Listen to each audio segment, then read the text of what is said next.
Olá, meus amigos, olá, minhas amigas de Campina Grande e toda a Paraíba.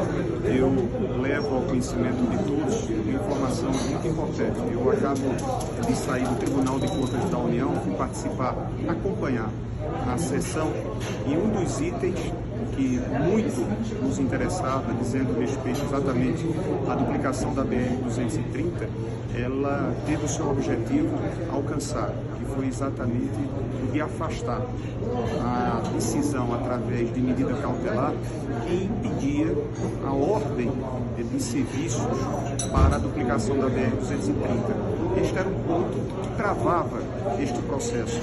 E agora, com esse afastamento, portanto, a liberdade, a autorização que o DENIT passa a ter de poder dar a ordem de serviço, nós vamos começar a dar sequenciamento ao processo. Os recursos que foram destinados, uma colaboração efetiva que nós nos dispusemos a fazer, e agora, efetivamente, afastado o ponto que travava o processo no Tribunal de Contas da União. Um grande abraço a todos, parabéns.